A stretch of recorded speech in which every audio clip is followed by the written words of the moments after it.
De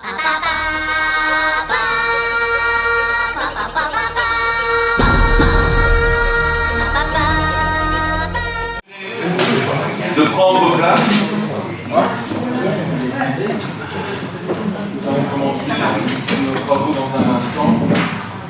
Je sais qu'on est encore un peu dans la période estivale et que certains rentrent à peine de vacances, mais voilà, c'est la rentrée. Nous avons souhaité une bonne rentrée pour nos élèves. Maintenant, c'est la concernant que je souhaite une bonne rentrée. Colette voulait être discrète. Bonne rentrée, Colette. Nous excusons le retard de Manu Musico. Il sera là. Patrick Copal, si on l'avait excusé, tout simplement, il ne sera pas présent. Il prend ses vacances. Et Catherine Poulard pourrait nous rejoindre incessamment sous peu. Nous verrons. Parfait. Alors, peut-être pour ne pas oublier et commencer par là, les semaines, ou plutôt les mois qui viennent, seront un peu peut-être différents de ces mois derniers.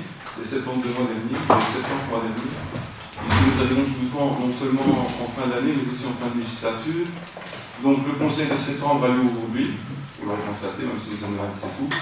Il y a de fortes chances qu'il n'y en ait pas en septembre par ailleurs de supplémentaires, sauf nécessité impérative et urgente pour l'un ou l'autre dossier administratif et ou financier lié à un projet en particulier, le cas échéant, pour une tutelle, un engagement, un document. Et sinon, le Conseil du mois d'octobre aura lieu le lendemain, ou plutôt le surlendemain de l'élection communale, c'est-à-dire le 15 octobre.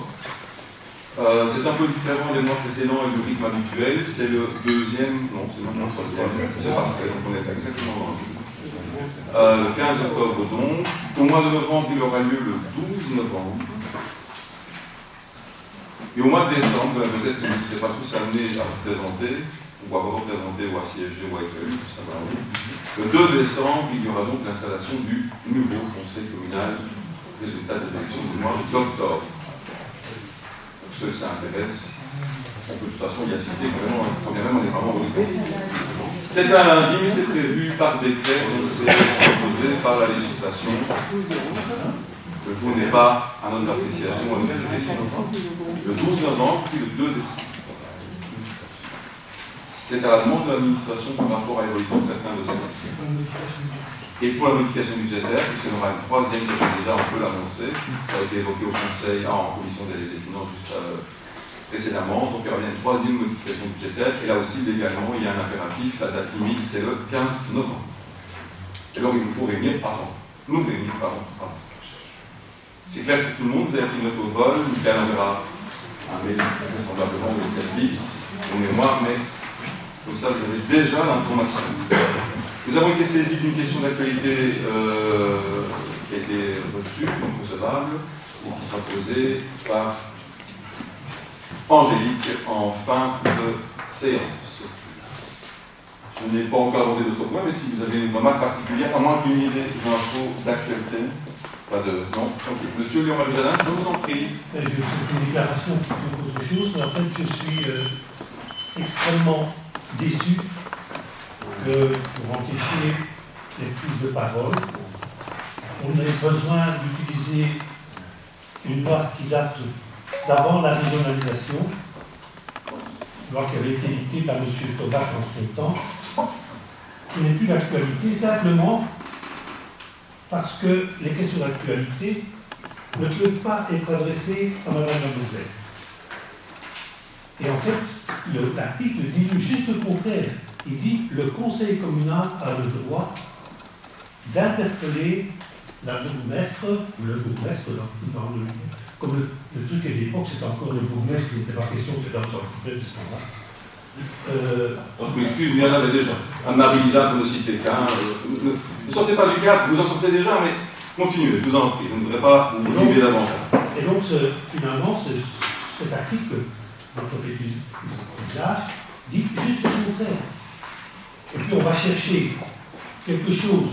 On dit, oui, mais attention, il faut aller voir exactement dans les commentaires. Et là, on voit que, à ce moment-là, il fallait adresser la demande, non pas la veille du conseil communal, mais 3 jours francs avant.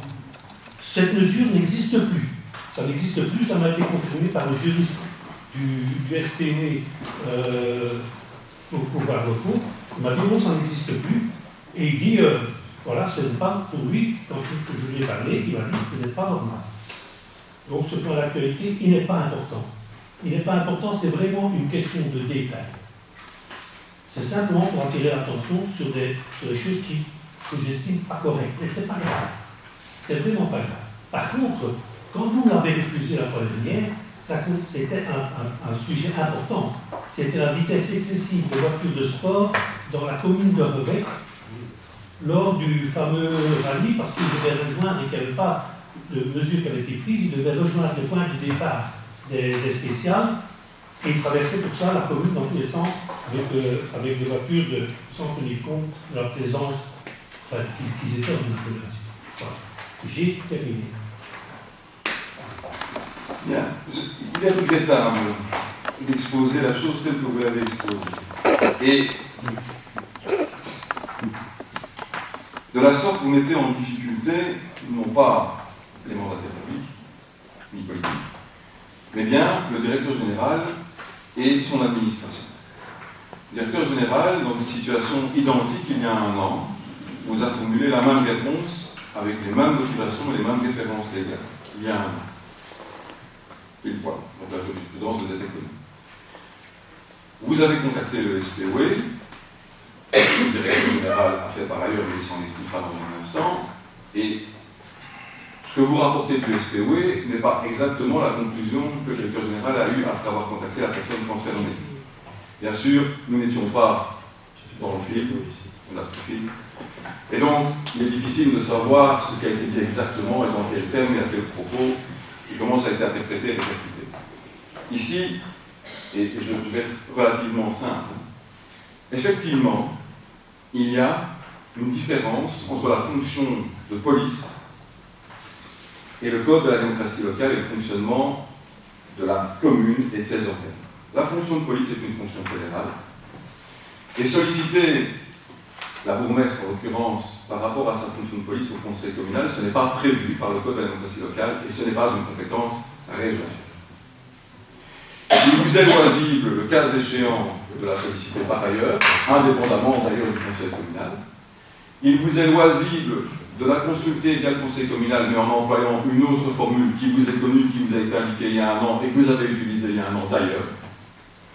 Et il vous est également loisible, le cas échéant, si vraiment vous vouliez approfondir, de passer par la zone de police, son conseil et le chef de poste. En l'occurrence, la question porte sur la manière, excusez l'effort d'excuser, dont une déviation a été mise en place. Et comme vous le dites vous-même, ça n'est pas grave. Mais vous faites polémique sous prétexte de brimade ou de manque de transparence. Non. On vit en démocratie, il y a des règles, des législations, il y a des procédures. Et le directeur général, je ne vous ai pas cité la parole, je vous la rendrai bien volontiers. Et le directeur général n'a pas été instrumentalisé par la bourgmestre. Et encore moins par moi. On a mes consciences, comme il y a un an, il vous a formulé la même réponse. Et aujourd'hui, vous le mettez en difficulté, ou en tout cas, vous mettez en cause le directeur général, et vous vous adressez à la région wallonne, s'il vous plaît, pour dire finalement tout le mal que vous pensez de son interprétation. Enfin, ce ne sont pas les procédés, c'est un manque de courtoisie élémentaire. Ceci étant, je vous en prie, posez votre question, mais pas aujourd'hui, et pas dans ce contexte, parce que ce n'est pas prévu par le cadre. Et pour ce qui est du directeur général, j'aimerais vraiment lui céder la parole parce que je trouve dommageable ce qui vient d'être fait en séance. Monsieur le directeur général, je vous en prie. Je ne comprends pas des choses personnellement là sur le monde. L'analyse a été faite simplement parce que notre règlement prévoit un contrôle de recevabilité des questions d'actualité. Le règlement d'ordre intérieur du Conseil communal de Rebec pour la définition des objets sur lesquels peuvent poser des questions d'actualité reprend mot pour mot le code de la démocratie. Et comme le président l'a déjà dit, le code de la démocratie ne vise pas les compétences de police parce que le législateur n'a pas compétent en cette matière. On a simplement découvert un pan juridique qui est un petit peu dans le vide, puisque effectivement les questions d'actualité sont réglées par la région wallonne. La région wallonne n'est pas compétente pour les régler pour les questions de police, Donc on va remonter à la, excusez-moi le terme, nouvelle loi communale, que vous avez évidemment bien fixée, puisqu'on parle d'une circulaire interprétative de la nouvelle loi communale qui date de 93.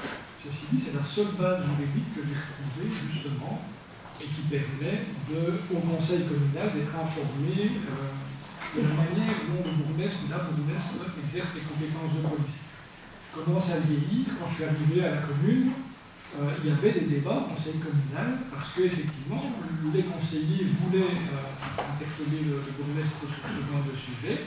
Et la réponse historique qui était donnée, c'est « ça ne vous regarde pas, vous n'avez rien à dire ». Et c'est pour ça que cet article 133 bis, comme le dit son nom, a été introduit dans la législation il y a maintenant plusieurs décennies. Je n'ai pas trouvé d'autre base légale, et la discussion que j'ai eue avec le interlocuteur de vous, il a reconnu qu'effectivement il y avait un vide juridique. Voilà, c'est ça le souci, c'est pas autre chose. Et on n'a plus de législateur compétent pour régler la question de l'interpellation du ou de la bourgmestre en matière de police. C'est un vide juridique. Avant de vous céder la parole, ce à quoi je me suis engagé et c'est la moindre des choses, vous suggérez, le cas échéant, puisque nous pourrions, dans le règlement d'ordre intérieur, faire évoluer le questionnement et le renvoyer ainsi vers la région Wallonne qui devra, lors de la prochaine législature, recevoir le nouveau règlement intérieur ou le règlement intérieur du Conseil d'unicité, lui imposer ainsi de se positionner sur la chose. On peut par ailleurs, mais vous avez dans votre formation politique l'occasion de le faire via des parlementaires qui sont fédéraux régionales, intervenir auprès des ministres compétents de part et d'autre pour signaler la chose. Et ne demandez pas au directeur général de se dédire par rapport à sa propre analyse qu'il avait déjà formulée il y a un an. C'était mon raisonnement, enfin, en tout cas c'était ma condition. Je vous en prie. Et finalement, on en vient à la conclusion que ce n'est pas une mauvaise chose que j'ai fait cette remarque, puisqu'elle pourrait faire évoluer la loi. Et c'est dans cet esprit-là que j'ai parlé aujourd'hui. C'est parce que, comme vous le dites, il y a un flou juridique que nous avons constaté avec la personne responsable au SPV, parce que il m'a téléphoné par après, et pour m'expliquer la situation, après avoir lu le mail que j'ai envoyé M. Sivior. J'ai eu la courtoisie, même si ça s'est passé de manière peut-être un peu véhémente, j'ai eu la courtoisie de prévenir M. Sivior de ce que j'allais lui dire ce soir. Parce que je ne voulais pas le prendre à remède. Parfait. L'incident étant clos, je propose que nous commençons l'ordre du jour du Conseil communal avec le premier point à l'ordre du jour, approbation du procès verbal de la séance antérieure. Y a-t-il une demande d'intervention, une remarque? Non. On passe au vote. Oui.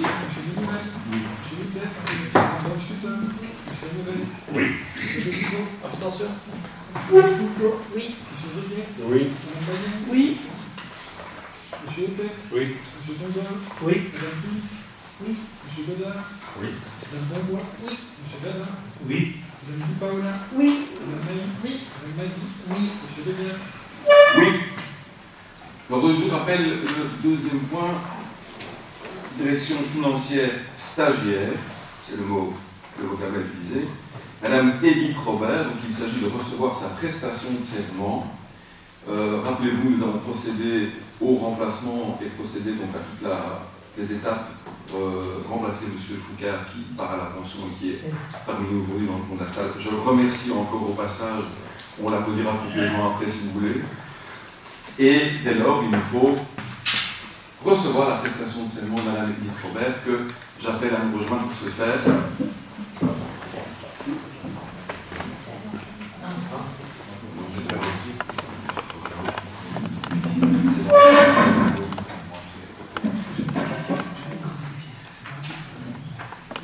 Président, je vous en prie. Je jure fidélité au roi, obéissance à la Constitution et aux lois du peuple belge. Félicitations.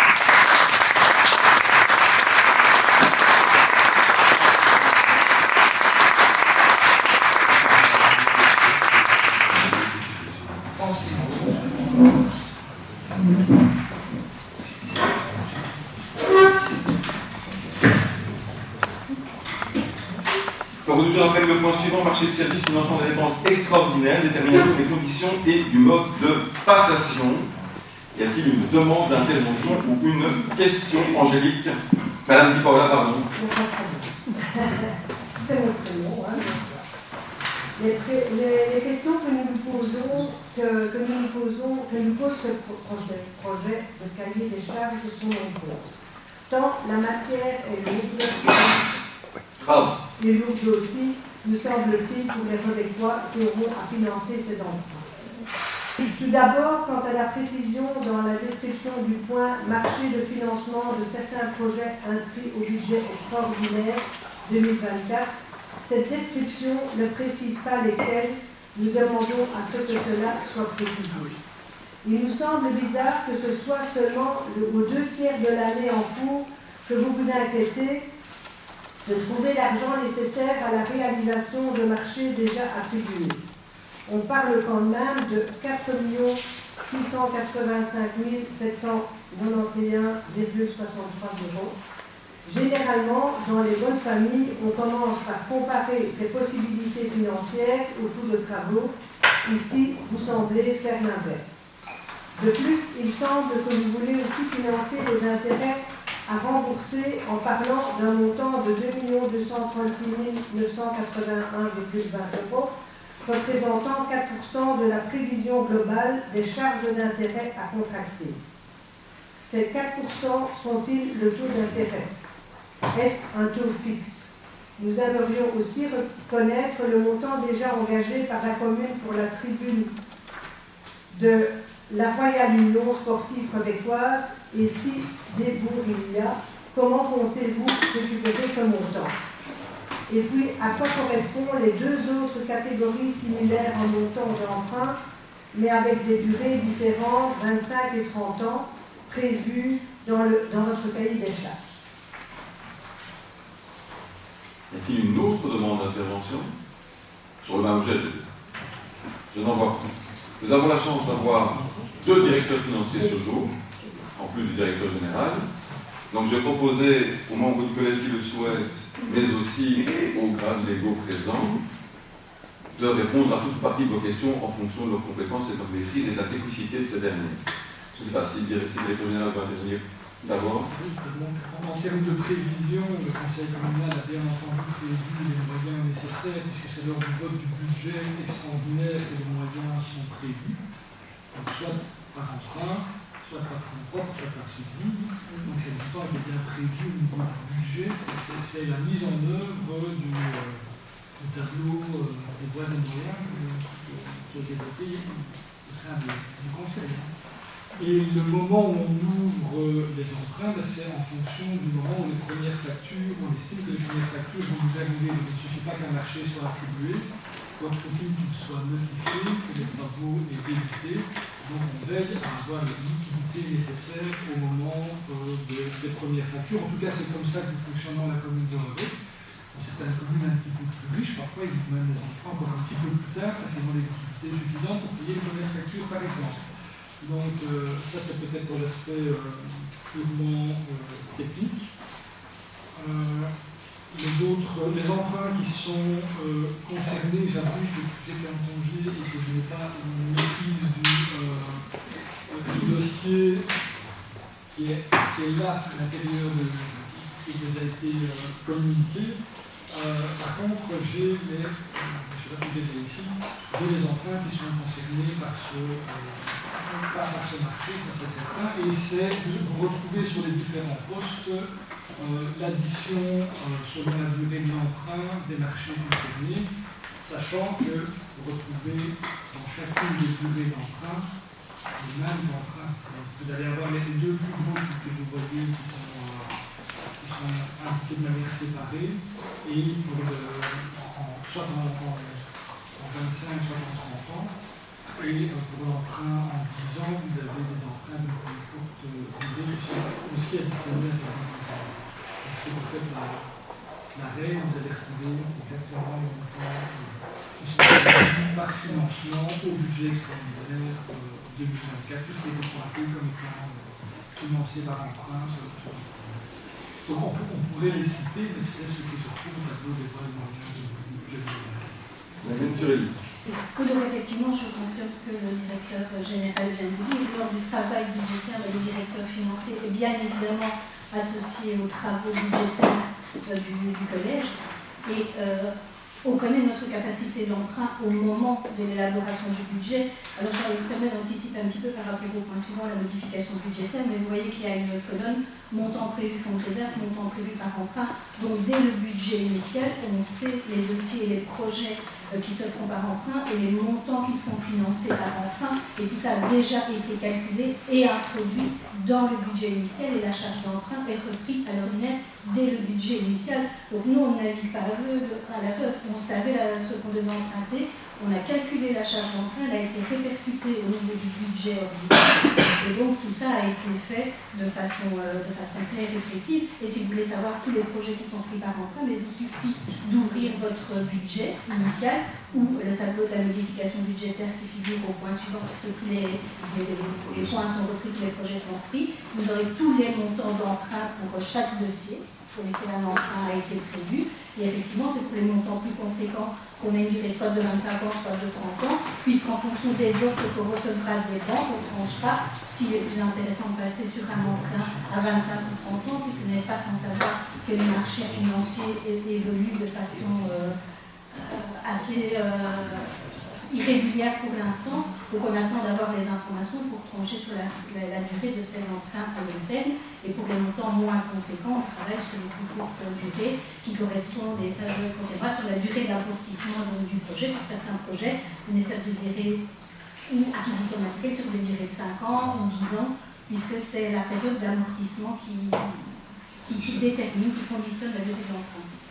Est-ce que je puis, avec votre autorisation, parce que ce n'est pas vraiment prévu, bien qu'il y ait des points qui les concernent aujourd'hui, solliciter pour un éventuel complément d'information l'un ou l'autre directeur financier, fût-il honoraire ou stagiaire? Simplement pour les durées, ça n'a pas tellement d'importance, puisque un emprunt qu'on demande en 5 ans peut très bien demander le montant en 20 ans par après. Du moment qu'on reste dans le montant, et on peut aussi le revoir de 10%. Donc c'est-à-dire que le marché global peut être revu de 10% et les durées, bon, on travaille dans les durées comme on veut et comme on l'entend. Il faut savoir que la durée d'un emprunt ne peut pas être inférieure à la durée d'amortissement d'un bien. Ça, c'est la première chose. Donc, voilà. Donc, on verra au moment les biens ce qui se passe. Est-ce qu'il y a des goûtages, par exemple, des travaux, etc. C'est là qu'on va aussi déterminer la durée des emprunts. Merci, M. Foucault. Un mot peut-être complémentaire, le cas échéant, si vous le souhaitez, Mme Robert. C'était complet. C'était très clair. Oui. Et très exact de surcroît, un emploi douté. Bien, voilà, ça fait l'objet d'une négociation aussi, par ailleurs, faut-il le souligner, même si on est dans un marché public. Et évidemment, la commune essaye, non, se doit, de faire en sorte que la collectivité soit la moins impactée et que l'emprunt soit le plus avantageux possible pour ses concitoyens. Monsieur Jadin. Le petit paragraphe concernant les intérêts, nous n'avons pas très bien compris cette histoire-là. En fait, c'est une demande d'explication que nous. Ce sont des simulations et des allers-retours entre les organismes dans le cadre du marché qui permettent effectivement de définir le meilleur cadre et le meilleur calva. Après, ça reste un marché public et les différents opérateurs soumettent leurs offres. Monsieur Foucault vient de vous expliquer, et c'est pas grave que nous l'avons fait d'ailleurs à assez nombreuses reprises. Si on a une gestion active du stock de dette et des emprunts, nous sommes amenés avec les différents opérateurs, en fonction des volumes d'emprunts qu'on a chez l'un ou chez l'autre, à revoir les situations, à rééchelonner le cas échéant, à reviser des taux et à passer d'un fixe à un flexible, à variable ou inversement. Donc chaque année, au moins une fois par an, on fait ce travail en compagnie du directeur financier et de notre conseil chez Belfus, donc qui nous propose les situations les plus intéressantes par rapport aux emprunts qu'on pourrait éventuellement ou pas revoir, en sachant que parfois il y a un coût à court terme et sur le long terme on est très bénéficiaire. Donc à certains moments on a décidé de faire passer certains emprunts au fixe à taux variable et inversement, mais ça c'est vraiment la gestion active de la dette qui se fait au moins une fois par an. Pour passer au point suivant, je pense qu'il nous faut voter sur le principe. On passe au vote. Oui. Monsieur Delimal. Oui. Monsieur Madame Schutter. Oui. Monsieur Noël. Oui. Monsieur Delibot. Oui. Madame Foucault. Oui. Monsieur Degas. Oui. Madame Bailly. Oui. Monsieur Lopez. Oui. Monsieur Tombeur. Oui. Madame Pins. Oui. Monsieur Bedard. Oui. Madame Bombois. Oui. Monsieur Jadin. Non. Madame Di Paola. Je vais rester sur le nom, je dis non tout à l'heure, je vais changer d'avis. Madame Bailly. Madame Nazi. Monsieur Legas. Oui. En commission finance, on n'a pas vu ce point. Non, mais il avait dans la globalité. D'accord. Ok. Nous justifierons notre point de vue. Oui, pas de souci. Parce que vous faisiez référence à une réunion antérieure avec laquelle ce point n'a pas été. Il n'y a pas de problème. Fort bien. Alors, je vous rappelle la deuxième modification budgétaire 2024. La commission des finances s'est donc réunie en préséance du conseil communal et a, non pas unanimement, mais à sa large majorité, approuvé la modification qui vous est présentée. 4 recours de non. Voilà, je ne pense pas. Un seul non, pardon. Un seul non, autant pour moi. Alors, on a un mot, mais on peut échanger si vous souhaitez, même si les questions de débat ont eu lieu par ailleurs. Il y a 2 grosses modifications. L'une concerne l'extraordinaire et il y a un impact sur l'ordinaire. Il s'agit de reviser le montant emprunté pour des travaux importants. Il s'agit de la reconstruction, la démolition partielle et la reconstruction de l'extension de l'école communale de Quenast. Les montants augmentent et les devis, etc. Enfin, c'est pas les devis, les attributions, puisqu'il s'agit de ça. Et donc nous sommes à un montant complémentaire à emprunter de 220 000 €, et par conséquent, il y a une charge d'emprunt reportée à l'ordinaire, ce qui fait bouger aussi l'ordinaire. C'est quasi la seule et unique explication finalement de ces modifications, tant à l'extraordinaire qu'à l'ordinaire. Rappelez-vous, nous sommes dans le cadre d'un projet européen, d'appel à projet européen, piloté par la Fédération de Bruxelles. C'est le fameux milliard dont on a parlé, on n'a pas un milliard, je vous rassure, c'est pas une école qu'on fait, sinon c'est plusieurs. Et on a des délais qui nous sont imposés, tant sur le plan administratif qu'en termes de mise en œuvre et d'exécution et de financement, raison pour laquelle finalement on fait une vie budgétaire qui ne reprend que ce point pour ainsi dire, sachant que je vous ai annoncé qu'il y en aurait donc une autre modification budgétaire le 12 novembre prochain. Voilà pour la toute petite explication que je puis donner, qui a été évoquée en préséance en commission de finances. Y a-t-il des demandes d'intervention supplémentaires, monsieur Jean-Marie Jadin? En fait, je voudrais justifier notre position qui ne se porte pas exclusivement sur cette petite modification budgétaire. On a un constat dans le long terme qu'on a pu faire entre nous et des conclusions qu'on a pu en tirer, c'est qu'en fait, votre politique privilégiant les ouvrages de prestige est trop éloignée de notre vision d'une saine gestion et des objectifs prioritaires qui sont les nôtres en matière de durabilité. De plus, cela engage la prochaine mandature, où rien ne dit que vous serez en majorité.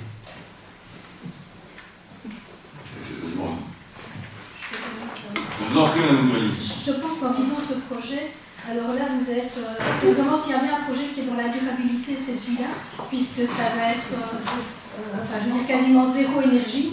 Donc s'il y a bien un projet qui en termes de durabilité, et si l'enseignement n'est pas quelque chose de prioritaire, alors là il y a quelque chose que moi je ne comprends pas à titre personnel.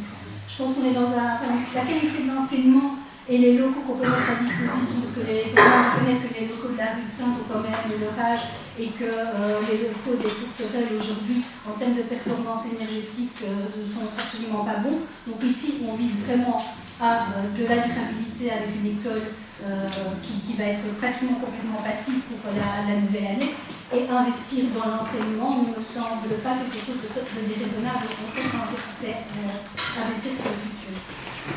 Y a-t-il une autre demande d'intervention avant que je ne recède la parole à M. Jean-Marie Jadin? Au personnel, je voulais intervenir aussi, mais pas en ma qualité de président de séance, cependant, je vous en prie. En fait, je tiens à préciser à Mme la bourgmestre que, comme on l'a dit, ce n'était pas spécialement ce projet qui est en cours. C'est une vision sur les 6 années que nous avons vécues en cette mandature. Nous trouvons que les projets qui sont portés et la gestion n'est pas à notre goût. Bien. Alors, je ne sors pas de mon rôle, mais je change de casquette, veuillez m'en excuser. Ou pas d'ailleurs. dans cette modification budgétaire, on ne parle que de l'école. Et donc il est dommage que pendant 72 mois et 72 conseils, vous ne soyez pas intervenus dès le premier, de manière aussi incisive et pertinente, pour regretter les investissements pharaoniques, que ce soit une école, une bibliothèque, une extension de maisons de retraite, des panneaux photovoltaïques ou solaires sur certains établissements publics, etc. Vraiment. Nous n'avons pas la même définition du pharaon. Question, un peu. Et c'est déjà ce qu'elle est aujourd'hui. Madame Bonbois aussi, elle a presque le même âge que moi. Elle est jeune depuis un peu plus longtemps. Je veux dire que quand on fait partie d'un pouvoir organisateur, dans le scolaire en tout cas, on se doit d'être attentif au bâti. Et là, la durabilité, on va l'assurer, ça c'est clair et net. Les tourterelles, vous connaissez l'implantation.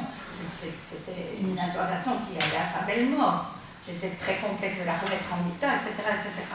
Outre cela, un pouvoir organisateur organise aussi son enseignement dans le bien, en visant le bien des élèves, le confort. Et ici, même si c'est une somme pharaonique, ça je reconnais, mais heureusement on a été chercher le budget et on a dû modifier notre budget, il se fait que, et c'est clair, nos élèves, ils devront se trouver rue de Sainte, seront en meilleure position dans leurs apprentissages, c'est sûr. Nos enseignants ne devront plus se déplacer sur 2 sites.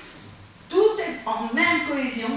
Toutes les décisions se font en concertation, au même endroit, et surveillant tous les problèmes scolaires que nous avons dans les transferts qui coûtent de l'argent. Nous payons déjà pour transférer nos élèves. Eh bien, tout ça n'existera plus non plus. Donc, c'est vrai que dans le bâti, c'est conséquent. On a dû aller chercher ces subsides, et M. Dimitri a été efficace. J'ai porté le projet, parce que j'en suis vraiment, il me tient à cœur, parce que ça fait 25, 30 ans que TENAS demande cette nouvelle structure. Alors ici, c'est vrai que c'est une gestion qui n'est pas inscrite dans la durabilité, mais si, et plus que jamais, mais parce que c'est ce point-là, hein, c'est le seul point, modification budgétaire, c'est l'école, c'est le seul point qu'on vous demande de voter. C'est le seul, là. Je vous cède la parole bien volontiers. Je suis demandé. Je vous en prie. Pour faire partie de la Copalot, j'ai pu apprécier la qualité, d'ailleurs je crois que Madame de l'inscripteur ne le reconnaîtra, du dialogue qui se passe à la Copalot. Moi je n'ai rien, absolument rien, ni contre le bâtiment. Ce qui me tracasse plus, par contre, dans les projets que j'appellerais peut-être, c'est même pas pharaonique. Vous avez utilisé la raison pour laquelle je me suis permis d'arrêter. Je vous en prie. Je n'ai pas utilisé ce mot. Si, il y a ça. Je n'ai pas utilisé, j'ai dit de prestige. Soit, allez. Oui, apparemment, c'est pas la même chose. Moi, ce qui me tracasse le plus, et vous le savez bien, c'est qu'on ne va pas chercher l'argent pour faire les choses là d'où il devrait venir, et que finalement, la route industrielle rénovée, c'est un des projets, Il va être payé par le citoyen. Vous égarez, et je m'excuse, mais on est vraiment hors sujet, et vous dites des choses qui sont à ce point fausses que je ne peux pas m'empêcher de vous répondre. Aller chercher les montants européens alloués à la fédération pour faire une nouvelle école, c'est exactement ce à quoi ils sont destinés. Et si on ne va pas les chercher, ils serviront à notre commune. Et oui, on a fait du lobbying sain où il fallait quand il fallait pour obtenir ce dossier. Et les services ont travaillé d'arrache-pied pour être dans les temps, et c'est encore une difficulté aujourd'hui. Parce que la Commission européenne, voilà, chaque administration a ses fonctionnements et ses exigences, est très très pointueuse. Et aujourd'hui, il n'est pas encore sûr et certain que pour une pécadille, d'une complétude d'un dossier quelque part, on ne perd pas le bénéfice de ses suivis. Monsieur Berton nous demande de faire un conseil le 12 novembre, notamment, non pas le 12 novembre, le 15 octobre, notamment pour ce dossier. Donc, vous êtes trompé d'intervention, ou en tout cas de momentum pour l'intervention. Vous aviez 72 occasions de le faire précédemment. On passe au vote. Oui. Oui. Monsieur Woodbeck. Oui. Madame Dorftuter. Oui. Monsieur Hamel. Oui. Monsieur Rochefort. Oui. Madame Foucault. Oui. Monsieur Zegel. Oui. Madame Bayens. Oui. Monsieur Woodbeck. Oui. Monsieur Tondol. Oui. Madame Fils. Oui. Monsieur Godin. Oui. Madame Bonbois. Oui. M. Jazin. Madame Dibala. Abstention. Madame Nazi. Monsieur Lélias. Oui. L'ordre du jour appelle le point qui concerne donc le point suivant, le compte de fin de gestion de M. Foucard au 31 juillet. Il ne s'agit pas que d'un acte administratif et que ça va être suivi d'un vote, mais bien une procédure qui implique une forme de prise, remise et une photographie à un moment donné en fin de gestion et de parcours professionnel en ce qui le concerne. Je ne sais pas si vous souhaitez un mot d'intervention ou d'explication de la part de M. Foucard ou de M. le directeur général, mais ils sont à votre disposition. Tu souhaites préciser quelque chose? Bon, simplement, c'est un document obligatoire établi par le directeur financier sortant, qui le signe et qui est d'ailleurs signé par la directrice financière entrant. Ça reprend une situation budgétaire de la compta générale, une situation des extraits de vente et financière. Ça n'engage nullement ma remplaçante, je vais rester responsable des opérations qui se sont passées jusqu'au 31 juillet. Mais c'est un document obligatoire via le Code de la démocratie, dans l'organique de CPS. Bien, s'il n'y a pas de demande d'intervention, d'explication, de questionnement supplémentaire, nous allons donc pouvoir voter sur ce. Oui, bien sûr, je vous en prie. Je voulais, je pense, en mon nom, au nom du collège, je pense au nom de l'ensemble des conseillers communaux et de l'administration, te remercier, Joël, pour toutes ces années au sein de notre administration. Ce que tu disais tout à l'heure, 47 ans au sein de l'administration. 47 ans à la commune, 14 au CPS. 24 en tant que directeur financier. Donc, merci pour toutes ces années au service de la commune et de ses citoyens. Donc, je pense qu'on peut le féliciter et l'applaudir.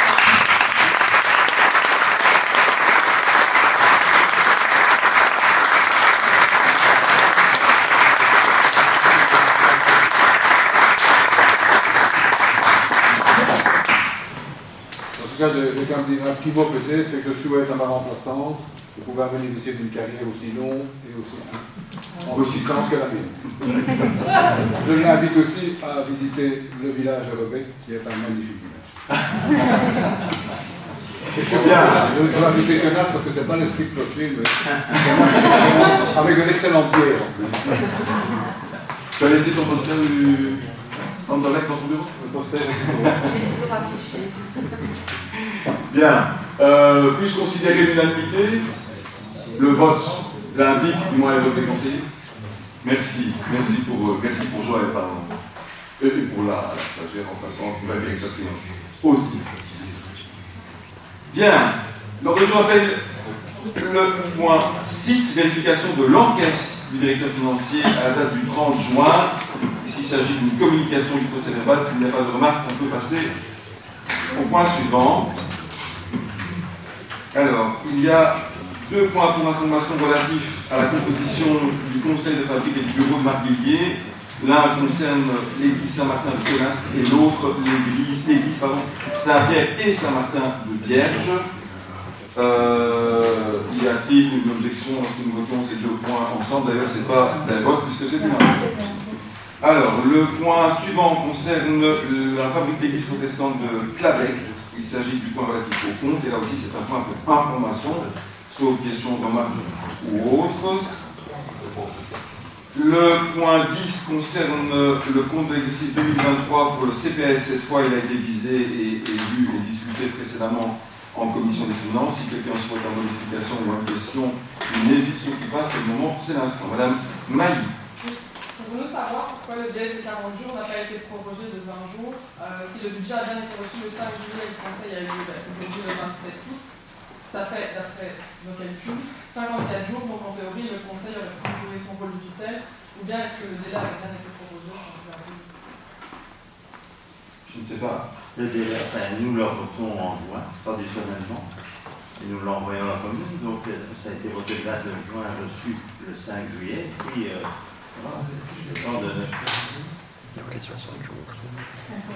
Bien, alors. Le compte est toujours pour l'information parce qu'avec un jour passe. L'été. Ça.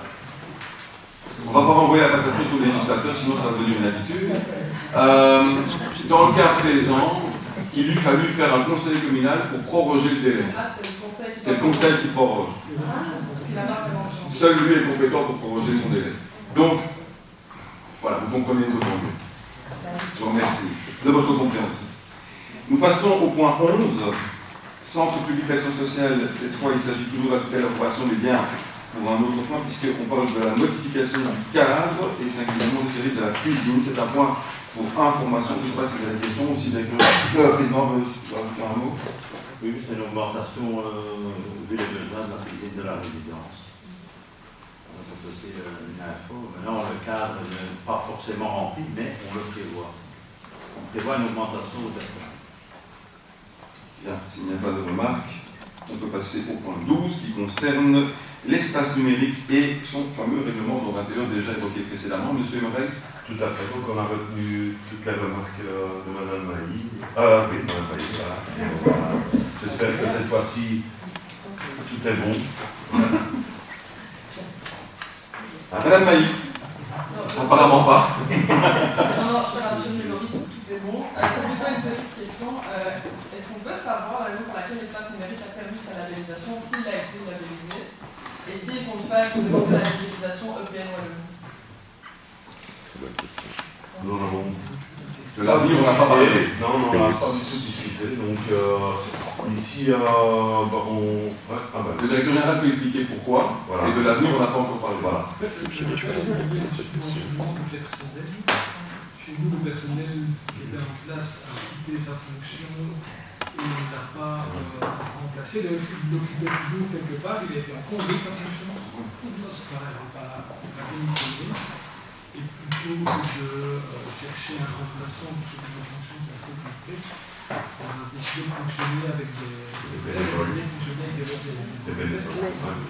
À partir de ce moment-là, à partir du moment où on ne va pas chercher le soutien, on ne rentre pas dans le cadre, on peut être labellisé. C'est dommage parce que je pense qu'il y a quand même plusieurs avantages qui vont arriver si le BN décide de se labelliser, donc ça pourrait peut-être être intéressant à réfléchir et voir si c'est possible et faisable. Ça pourrait être faisable dans le cadre de la bibliothèque, par exemple, pour avoir un total espace numérique qui a une certaine fonctionnalité et un espace public numérique au niveau de la bibliothèque qui là pourrait être subsidié et ça pourrait rentrer dans le cadre, par exemple, de l'aide de recherche pour les étudiants quand ils viennent faire des recherches à la bibliothèque ou ce genre de choses. Donc dans ce cadre-là, ça pourrait être rentré également. Et ce seraient deux choses qui peuvent cohabiter. Je viens d'avoir une réflexion, vraiment comme ça, maintenant. Ben, quand vous dites que ce sont des bénévoles, mais ces bénévoles, comment on appelle ça, bénévolat rémunéré? Oui. C'est ça. Mais c'est aussi, on ne peut pas considérer comme... Ça ne rentrait pas, je sais ça. Ah oui, oui, d'accord, je ne savais pas. Ok, d'accord. La difficulté réside vraiment en ce type de fonction et de profession. Nous avions trouvé, entre guillemets, la peine rare qui a souhaité professer, parce qu'il s'agit bien de cela, pas loin d'ailleurs, si quelqu'un voudrait pas, par ailleurs, pour des questions personnelles qui lui appartiennent. Néanmoins, il reste sur le payroll communal. C'est un congé, comme l'a expliqué le directeur général, qui rendait la chose encore plus difficile, parce que 16 heures d'un emploi en pénurie sur un emploi en congé, vous voyez un peu le décollage. En tout cas, tous les services ont continué, on n'a rien perdu des services, à part la petite lettre de PE et c'est tout, mais tous les services sont restés en tout cas en place. C'est vraiment pour les questions de visibilité, vu qu'il y a quand même beaucoup de communes qui ont le même label, tous les regroupés sur le même site, ils envoient parfois des professionnels, etc. Donc ça a quand même des avantages, mais j'entends qu'il y a des difficultés logistiques, mais ça serait bien de garder ça en fait. Mais il y a d'autres possibilités, comme je disais, par rapport à la bibliothèque. Et dans le cadre du déménagement, ça peut être envisageable parce que les locaux seront plus adaptés, il y a des postes des ordinateurs qui sont prévus, donc ça peut être envisagé. J'ai déjà prévu un peu collaborer avec le bibliothèque. Peut-on voter le point? Enfin, le héros, allons-y. Oui. Oui. Oui. Oui. Oui. Oui. Oui. Oui. Oui. Monsieur Lopez. Oui. Monsieur Tondeur. Oui. Madame Pix. Oui. Monsieur Godard. Oui. Madame Monbois. Oui. Monsieur Jadin. Oui. Monsieur Paola. Oui. Madame Maïs. Oui. Madame Maïs. Oui. Monsieur Godias. Oui, l'ordre du jour appelle le point suivant, installation et utilisation de caméras fixes temporaires par la zone de police Wallon, autorisation préalable de principe. Y a-t-il une demande d'intervention? Passe au vote. Madame Bengueli. Oui. Monsieur Lénimal. Oui. Monsieur Lopez. Oui. Madame Suter. Oui. Monsieur Honoré. Oui. Monsieur Rézigo. Oui. Madame Foulco. Oui. Monsieur Guéguet. Oui. Madame Vaillant. Oui. Monsieur Lopez. Oui. Monsieur Tondeur. Oui. Madame Pix. Monsieur Godard. Oui. Madame Monbois. Oui. Monsieur Jadin. Oui. Monsieur Paola. Oui. Madame Maïs. Oui. Madame Maïs. Oui. Monsieur Godias. Oui. Donc, je vous rappelle le point suivant relatif à la modification budgétaire première de cette année. Il s'agit d'une communication pour information de la décision de l'autorité de tutelle. Y a-t-il une demande d'intervention? Je passe au point suivant. Relatif au règlement de circulation routière, il s'agit de la création d'un emplacement de stationnement pour personnes à mobilité réduite ou personnes porteuses de handicap, rue Thienbeck, numéro 57. Y a-t-il une demande d'intervention? Je n'en vois pas. On passe au vote. Madame Bengueli. Oui. Monsieur Lénimal. Monsieur Lopez. Oui. Madame Suter. Oui. Monsieur Honoré. Oui. Monsieur Rézigo. Oui. Madame Foulco. Oui. Monsieur Guéguet. Oui. Madame Vaillant. Oui. Monsieur Lopez. Oui. Monsieur Tondeur. Oui. Madame Pix. Oui. Monsieur Godard. Oui. Madame Monbois. Oui. Monsieur Jadin. Oui. Madame Paola. Oui. Madame Maïs. Oui. Madame Maïs. Oui. Monsieur Godias. Oui. Alors, je vous rappelle le point relatif au recrutement d'un ou d'une conseillère en environnement niveau B1 ou A1 temps plein 38 heures, contrat à durée indéterminée. Il s'agit d'établir le profil de fonction. Y a-t-il une demande d'intervention? Madame Maïs, je vous en prie. Oui, donc dans le profil de fonction, dans la mission du service environnement, on peut lire sensibilisation du personnel communal et des citoyens à l'utilisation rationnelle de l'énergie, traitement de crimes divers. Nous devons comprendre de ces deux points qu'un service d'assistance aux citoyens sera assuré dans leur démarche pour l'obtention d'avantages, etc. Oui, monsieur le directeur général est plus habilité à vous répondre, mais je céderai la parole qu'il la souhaite après. Monsieur le directeur général. Pour permettre ce type d'intervention, ça nous a dit que ça va être fait. Donc c'est un profil qui est repris au niveau de la technologie. C'est le genre de fonction que peut remplir un conseiller en environnement. C'est-à-dire que c'est ces fonctionnaires qui remplira précisément au sein de la recette. Il s'agit à la fois de signes pour l'administration et pour les citoyens. Ce n'est pas exclusif. Mais c'est un standard pour les villes. La région elle-même. Ok. Monsieur Marie Jadin. Alors, sur la question de ce remplacement de conseiller actuel, je pose par rapport au rendu de la thermographie. Il a eu l'occasion de terminer son travail, ou bien ce travail continuera avec le prochain ou la prochaine conseillère? Le travail continuera. Et il y a Madame Venturelli. il y a deux personnes en interne qui ont fait la formation pour pouvoir redonner le retour. Merci. De la continuité du service public, quoi qu'il en soit. On passe au vote. Oui. Monsieur Bengueli. Oui. Monsieur Lopez. Oui. Madame Van Schutter. Oui. Monsieur Honoré. Oui. Monsieur Rézigo. Oui. Madame Foulco. Oui. Monsieur Guéguet. Oui. Madame Vaillant. Oui. Monsieur Lopez. Oui. Monsieur Tondeur. Oui. Madame Pix. Oui. Monsieur Godard. Oui. Madame Monbois. Oui. Monsieur Jadin. Oui. Madame Paola. Oui. Madame Maïs. Oui. Madame Maïs. Oui. Monsieur Godias. Oui. Donc, je vous rappelle le point relatif à la place de Wisbeck, acquisition pour cause d'utilité publique de la salle des fêtes. Vous avez la division cadastrale mentionnée. Il s'agit d'approuver le projet d'acte notarié. Y a-t-il une demande d'intervention? Passons au vote. Madame Bengueli. Oui. Monsieur Bengueli. Oui. Monsieur Lopez. Oui. Madame Van Schutter. Monsieur Honoré. Oui. Monsieur Rézigo. Oui. Madame Foulco. Oui. Monsieur Guéguet. Oui. Madame Vaillant. Oui. Monsieur Lopez. Oui. Monsieur Tondeur. Oui. Madame Pix. Oui. Monsieur Godard. Madame Monbois. Oui. Monsieur Jadin. Oui. Monsieur Paola. Oui. Madame Maïs. Madame Maïs. Oui. Monsieur Godias. Oui. Nous aurions pu traiter des points 17, 18 et 19 conjointement, bien que le 17 était un peu dissocié, distinct. Donc il s'agit effectivement de ce projet que je vous qualifierai d'une manière ou d'une autre, concernant la place de Wisbeck, donc le futur réaménagement de la place de Wisbeck, et les délimitations des abords de l'église, il y a donc là un projet d'acte relatif à une amphithéose en bail amphithéotique avec les Fabriciens et une réaménagement global, finalement, en ce compris, et ici on dit singulièrement, l'égouttage sur une parcelle privée rue du Château. Rappelez-vous toutes les difficultés que nous avons rencontrées et les nombreuses réunions que nous avons eues d'ailleurs avec les riverains par rapport à ce fameux assainissement de la place de Utrecht, avec des difficultés, mais notamment par rapport au fait de devoir retraverser leur bâti. Donc il y a eu toutes sortes de réunions, que ce soit en commission, que ce soit avec les riverains, que ce soit avec les auteurs de projet, que ce soit avec l'INBW, et finalement une solution a été trouvée en accord avec la SPGE, avec la région et l'INBW, une solution qui a un certain coût certes, mais qui partiellement est pris en charge par la SPGE, fort heureusement, pour pouvoir écouter les maisons par l'arrière, du moins quand nous sommes dos à l'église, les maisons qui sont sur la droite, donc du côté de la salle. Mais ça nécessite l'achat d'une portion de terrain pour pouvoir faire passer la conduite, le collecteur en question pour ces maisons sur le terrain du château, enfin du châtelain, non c'est pas un châtelain, du nouveau propriétaire du château. La ferme château pour être précis. Monsieur Jadin. Oui, c'est relativement. Enfin, bon, il y a bien d'autres studios dont on a déjà parlé, mais il y a aussi, c'est pas au point de vue garanti, avec l'exécution qu'on fait, en fait, on se met, si je comprends bien, on se met au-dessus, avec la conduite au-dessus du lit de la rivière, et on récupère toutes les descentes aussi, les descentes de toiture, pas seulement les sanitaires, on récupère aussi les descentes de toiture. Est-ce qu'il y a quelque chose qui est prévu, je ne sais pas, des évents, quelque chose en cas de débordement dû à ça? Est-ce qu'il y a quelque chose qui peut, je sais pas, évacuer Alors, c'est quasi de la casuistique. Donc toutes les situations individuelles ne sont pas identiques.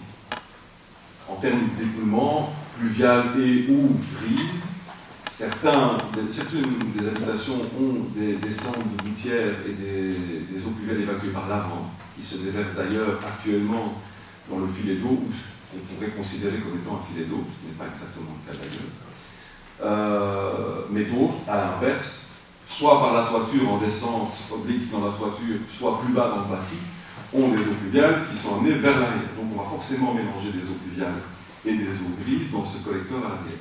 Il y aura des DO, donc il y aura ce genre de dispositif, pas tel que vous l'avez décrivé, mais ça, c'est l'étude de la SPG du DO et de le projet qui va en déterminer l'exact endroit où il faut les placer et sous quelle forme.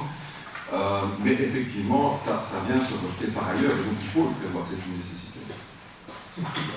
Mais je vous invite à reprendre le contact avec les services, si ça vous intéresse, et je sais que ça l'est. Parce que M. Bertrand, le cas échéant, peut vous donner davantage d'explications, ça devient très technique et très pointu. Madame Il y a toujours un égouttage qui existera, plus le fossé glissant qui ça ne supprime pas, ça ne remplace pas. Les deux vont continuer à exister. Les deux vont exister ensemble, les ruisseaux continueront à exister. Le Saint-Fiacre est préservé et la station de relevage se situera en face derrière la cabine. Donc le Saint-Fiacre ne sera plus chargé des eaux grises. Elles seront relevées et envoyées vers la station d'épuration villageoise. D'accord, merci. Merci, on passe au vote. 18 uniquement, on peut voter éventuellement le 19. Oui, ok, merci. Pour le directeur. Oui. Oui. Oui. Oui. Oui. Oui. Oui. Oui. Monsieur Lopez. Oui. Monsieur Tondeur. Oui. Oui. Monsieur Godin. Oui. Madame Bois. Monsieur Gazin. Oui. Madame Paola. Oui. Madame Maï. Madame Zadi. Oui. Monsieur Bélias. Oui. Et pour la chronique, je suis désolé, mais vous aurez compris, c'est des versoirs d'orage. Ok. Nous passons au point relatif à la servitude de passage avec emprise au sous-sol au profit d'Orès. On est là à la rue Docteur Colson, autorisé par la division cadastrale. Il s'agit d'un projet de convention. Y a-t-il des demandes, d'explications, des remarques? Je n'en vois pas, on passe au vote. Pardon, je Je voulais simplement dire que c'est toujours cette conduite qui va passer, cette alimentation qui va arriver ici à l'arrière. Hein. Oui, c'est ça, c'est pour la demande d'achat. Merci en tout cas d'avoir tenu compte de la demande et d'avoir revu un plan un peu plus visible. En tenons-nous toujours pas compte. C'est vraiment. Ça dépend. Fête de Wallonie, règlement de police relatif aux activités. Ah, on n'a pas voté. Pardon, on passe au vote. Oui. Oui. Oui. Oui. Oui. Oui. Oui. Oui. Monsieur Blondin. Oui. Madame Puy. Oui. Monsieur Godin. Oui. Madame Jean-Bois. Oui. Monsieur Zana. Oui. Monsieur Paola. Oui. Madame Maï. Oui. Madame Mazie. Oui. Monsieur Legas. Oui. L'ordre du jour appelle le point relatif aux fêtes de Wallonie, règlement de police relatif aux activités de gardiennage, adoption. Vous connaissez ce point désormais par cœur, puisqu'on passe chaque fois à la même période. Y a-t-il néanmoins une question? Non. On passe au vote. Madame Pellegrini. Oui. Monsieur Desmal. Oui. Monsieur Boutet. Oui. Monsieur Don-Schucker. Oui. Monsieur Level. Oui. Monsieur Bézigo. Oui. Madame Foucault. Oui. Monsieur Déguer. Oui. Madame Bayem. Oui. Monsieur Houtet. Oui. Monsieur Tondeur. Oui. Madame Kim.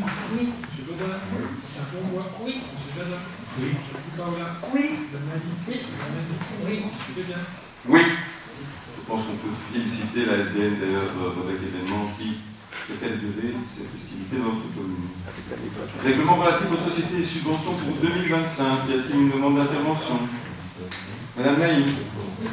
Tout comme l'année dernière, nous voterons non à cette proposition de règlement. Nous nous opposons au point concernant l'octroi d'une subvention de 2 500 € par événement aux associations qui organisent un grand événement à caractère populaire ayant lieu sur le territoire communal sur la voie publique en plein air, ouvert à tous citoyens en tout public, sans paiement d'un droit d'entrée pour l'activité principale, existant depuis au moins 10 ans sur la commune et accueillant des forains et des métiers de bouche.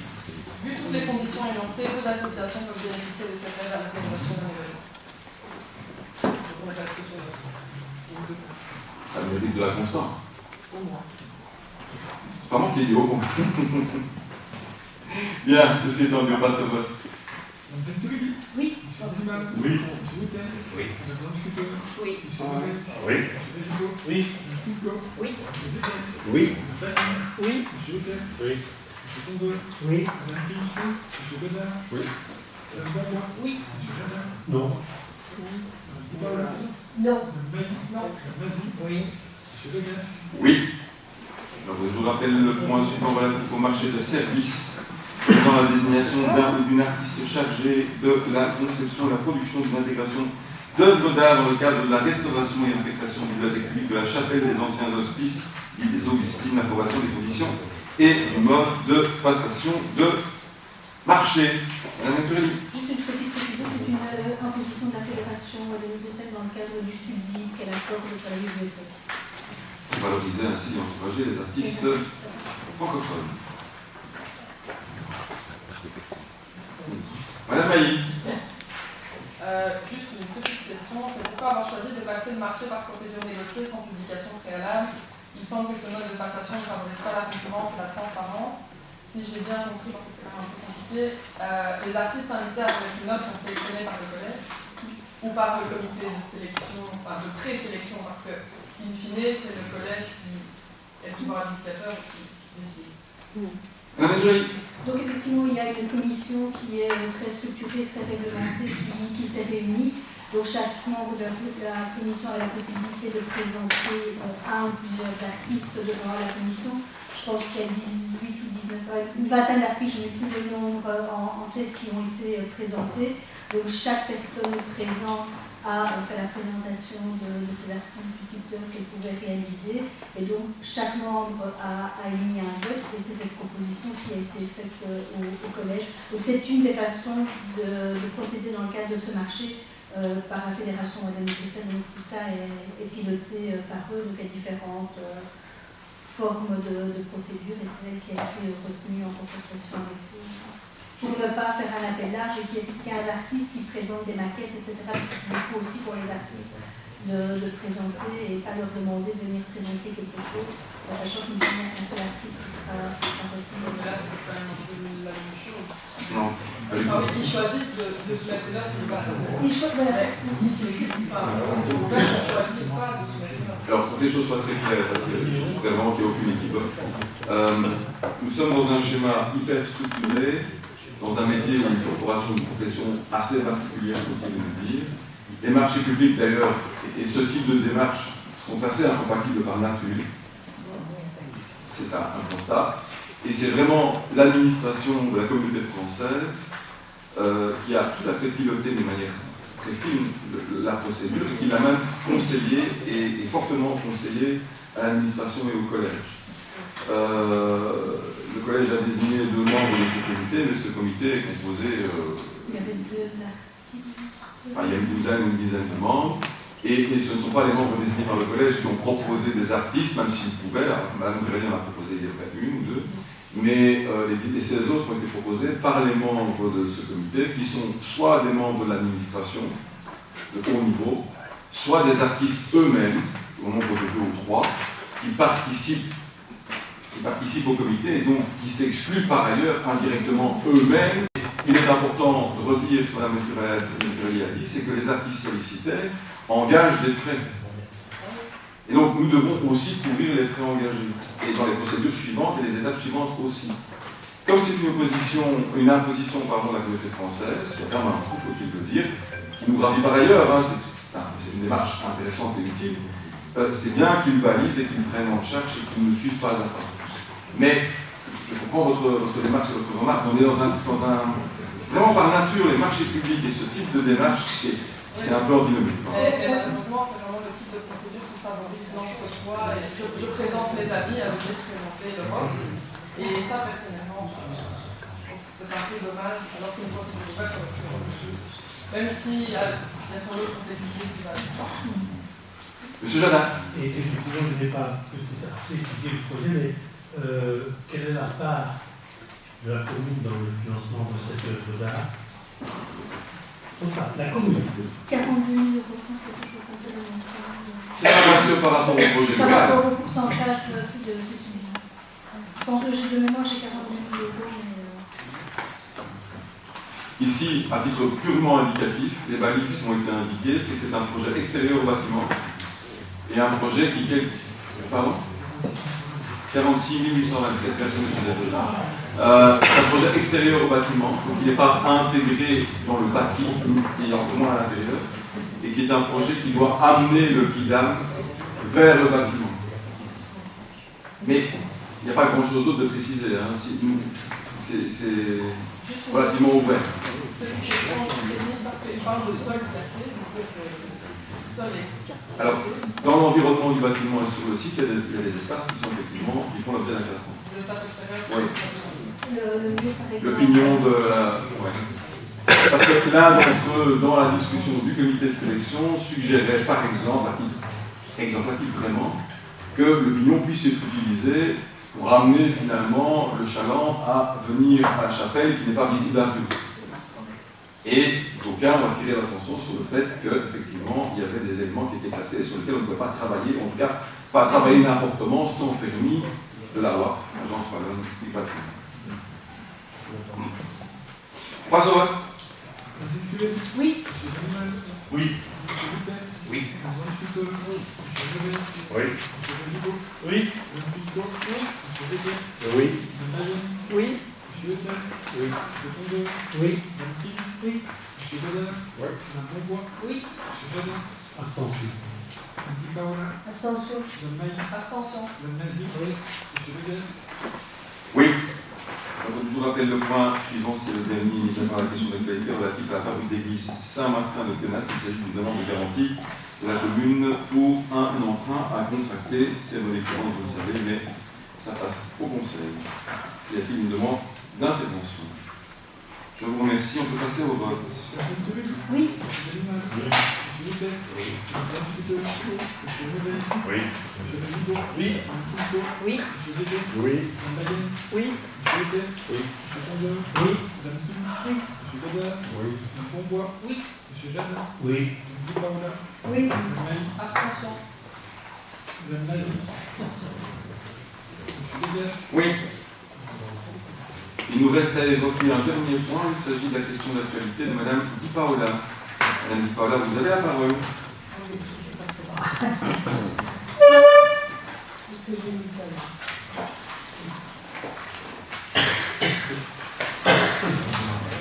Décidé par-ci. Voilà. Alors, voilà ma question d'actualité. Nous constatons au point 16 du collège communal du 4 juillet que dans la même commune, sous l'égide d'un même PO, une offre de classe de neige est proposée dans 2 des écoles de l'entité. Qu'en est-il pour les enfants de Quenas? Merci Madame Di Paola. Madame Nasuka? Mais c'est bien simple, je ne vais pas être trop longue, c'est à savoir qu'il est clair que ce dépaysement ne dépendent pas du choix d'un pouvoir organisateur. Ce sont les équipes éducatives qui choisissent leur sortie d'un jour, tout comme leur séjour avec nuit. L'habitude est de mise que sur Rebec, les enfants vont au classes de ski, mais parce que les enseignants souhaitent aller avec leurs élèves, partager des moments particuliers, et ça se fait depuis des années. C'est pas pour cette raison que Quenas ne pourrait pas y aller. Il faut bien imaginer que les enseignants ne sont pas obligés de prester des nuitées s'ils n'ont pas envie de prester des nuitées. Donc, comme il n'y a aucune obligation, c'est donc le choix des équipes qui, se réunissant comme dans toutes les structures, se disent cette année-ci, que faisons-nous?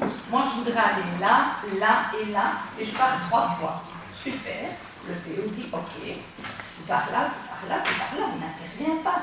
Si Quenas a choisi ce mode de fonctionnement, c'est parfait pour nous. Rebec, ils ont choisi d'aller au ski en P6, et Rebec va au ski en P6. Tout se fait toujours aussi avec le cadre au moins légal, parce qu'il y a évidemment des budgets qu'il ne faut pas exploser non plus. Et donc, les enfants, on regarde dans le coût demandé aux parents, que ce soit vraiment le coût correct et réel qu'on demande à l'enfant, sans demander un cent en plus. C'est vérifié par des vérificateurs, etc. Maintenant, vous dire, il y a un bon exemple, si Rebec et Biège se sont réunis, c'est tout à fait historique, parce que Rebec, précédemment, allait en classe de ski P5, P6. 2 années. Puis la vie fait que les coûts sont là. On a limité. Les élèves, les parents en plus, les élèves de Biège se sont dit ah, il y a une place pour nous. Puisque dans le cadre, vous comprenez bien que pour amoindrir un peu les frais, qu'est-ce qu'on fait? On rassemble les écoles. Donc les enfants de Biège 6e, Biège-Rebec, partent au ski. Par contre, l'institutrice de P5 de Biège, 5-6, n'a jamais voulu aller au ski. Eh bien, elle ne va pas au ski. Elle tient ses élèves de P5 et c'est la direction, en remettant un dossier, c'est toujours refusé, la direction prend la place de la titulaire de P6 qui ne veut pas accompagner ses élèves. Parce qu'il y a aussi des cas de famille. Il y a des mamans de 1, 2, 3, 4 enfants. Et c'est pour ça qu'il y a des... On ne va pas dire différence. J'espère que ce n'est pas ça que vous pensez. Parce que chez nous, en tous les cas, tous les enfants sont vraiment placés sur le même pied d'égalité et toutes les démarches des enseignants qui sont vraiment valorisantes pour les enfants, pour les écoles, etc., elles sont acceptées et elles sont même, je veux dire, soutenues. Je ne demande pas mieux qu'il y ait des classes bref. En 1985, je partais en classe de mer avec mes élèves. Donc je suis la première à dire, mais allez-y. Mais sur les équipes de Quenas, les enseignants n'ont pas envie. Mais maintenant, ils vont y aller cette année-ci, par exemple. Il y a à Germinal, les maternelles vont aller à l'ESE, je crois, et les primaires vont là, c'est 3 jours, et les primaires vont aller à l'Overval. Donc ils partent quand même, mais ils vont peut-être pas au ski. Madame Di Paola, vous souhaitez réagir? Alors, je laisse la parole à M. Jardin, qui semble vouloir réagir aussi. Je vais d'abord compléter par rapport à ce que vous pensez. En fait, ce n'est pas le fait de dire qu'il y a des classes qui ne partent pas, qui partent ou qui ne partent pas. C'est le fait que, enfin, c'est bien, il y en a qui vont aller en classe vous avez vu la classe verte et de mer. Mais je pense que, vu l'inflation et le coût pour les parents, c'est plus à ça que je pensais, que peut-être, voilà, que si on avantagerait plutôt de partir plutôt en Belgique ou assez proche, plutôt que de partir si loin en classe de mer. Je pense que ça, ce serait privé des enfants aussi. C'est comme si on vous disait, je gagne un voyage aux Bahamas. Oh tiens, non, parce que si j'y vais, ah non, ça vaut pas la peine. Ça, je ne ferai pas quand même, parce que après, j'aurais envie d'aller aux Bahamas. Quoi. Mais non, les enfants, le ski, c'est vraiment une occasion, une opportunité. Au niveau des coûts, oui, c'est conséquent, mais c'est dans notre projet d'école, et dans ce projet d'école, les parents sont au courant. Il y a une épargne depuis la 3e primaire jusqu'en 6e primaire. Je pense que les enfants, ils ont envie de participer à cette classe de ski. Maintenant, ce serait peut-être bien à Pémas, mais ça, on ne s'y opposerait sûrement pas. Le tout qu'il faut aussi des volontaires. C'est pas facile à trouver. Ils se disent qu'on va partir 8-10 jours, week-end compris. Monsieur Jadin. Et qu'advient-il des enfants qui ne peuvent pas payer, enfin les parents qui ne peuvent pas payer le voyage de leurs enfants? Les enfants partent tous, et si les parents n'ont pas été prévoyants, mais ils sont en facturation de retard et on prolonge, même si l'enfant quitte l'école en 6e, au service facturation, on prolonge le paiement, la demande de paiement par mensualité. Pour préciser, nous intervenons également dans le paiement de certains voyages. En tout ou partie, des fois même. Ça dépend de la situation des parents. Monsieur Jadin, si vous permettez, c'est quand même très petit et très délicat. On est dans des schémas où dans les classes, les enfants ne sont pas obligés, les enseignants ne sont pas obligés, les équipes ne sont pas obligées, c'est elles qui nous ici, le PE ne pilote pas. Il y a toute l'explication qui vous a été donnée par rapport au cagnotage, au cofinancement, avec la sauce des parents, avec le CPS, à la facturation tardive. Après, à un moment donné, moi personnellement, mon fils n'a pas voulu, et ça fait avec 2-3 ans qu'il a quitté, n'a pas voulu participer à la classe de neige. C'est un choix personnel, c'est pas un choix familial, c'est pas un choix d'équipe pédagogique et c'est pas un choix financier. Donc croyez bien que s'il y a bien une chose auquel les enseignants, les équipes pédagogiques sont attentifs, c'est à ces aspects, tant personnels, financiers que personnels et pédagogiques. Donc n'allons pas imaginer un seul instant que tout ça ne soit pas, entre guillemets, encadré, suivi, piloté, et la différence que vous identifiez entre les implantations ou entre les numéros phases, les numéros d'établissement, c'est vraiment en fonction des souhaits des équipes pédagogiques. Les classes de dépaysement ont lieu, tantôt au bleu, tantôt au vert, tantôt à la neige, tantôt à l'Europa, à la neige, et tantôt au ski. Et il n'y a pas de neige, en tout cas pas en suffisance que pour en faire en Belgique, du moins pas d'alpin. La raison pour laquelle je voulais réagir, c'est qu'en fait, il y aura de moins en moins d'intérêt ou de possibilités pour nos enfants, en grandissant, de faire du ski. Alors, est-ce que c'est vraiment quelque chose, une plus-value tellement importante du point de vue éducatif, alors que découvrir son pays a peut-être, à mon sens, plus d'intérêt? Je suis navré de ça, c'est un point écologique aussi. Je suis navré, je comprends votre démarche écologique et votre profession de foi, si j'ose dire, sans provocation aucune de ma part, mais ce sont les équipes pédagogiques. Ce n'est pas le PE, ce sont les équipes pédagogiques. J'entends bien ce que vous dites, hein. La neige artificielle, etc., le réchauffement climatique, le dérèglement, tout ça, j'entends bien. Mais ce sont les équipes pédagogiques. Ils ne font pas que du ski, pas que du ski. Monsieur Delmal, qui est un grand skieur devant l'éternel, va Je veux dire simplement qu'il y a quelques années, les enfants ont bénéficié de cette classe de neige. Et moi, je n'ai jamais été au ski, j'ai été en montagne en été, mais pas au ski. Hein. Mais ils ont adoré et ils ont des souvenirs formidables. Et moi, je ne voudrais pas qu'on prive des enfants de ce genre de choses. Parce que oui, mais en Belgique, bravo, oui, il y a de belles choses à découvrir. Mais là, ils ont découvert avec moi peut-être en allant, hein, parce que les parents là, c'est plus proche, ils savent y aller.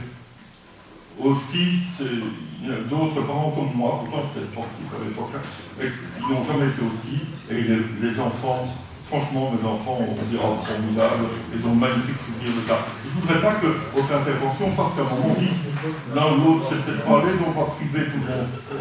Enfin bon, moi je trouve que c'est quand même bien que les gosses puissent aller. Pour rediverger idéologiquement, je comprends tout à fait le propos. Bien sûr, tout à fait. Le point étant, je pense, clos, nous pouvons... Vous avez proposé peut-être des classes de golf à faire snow. Tant qu'à faire snow. Vous seriez arrêté à golf. C'est une excellente suggestion. Nous allons nous pencher. Vous considérez le tennis comme un sport de snow, puis c'est fort démocratique. Oui, les pesticides et les Bien, on peut en rester là si vous l'arrêtez, c'est un peu léger, mais c'est pas grave.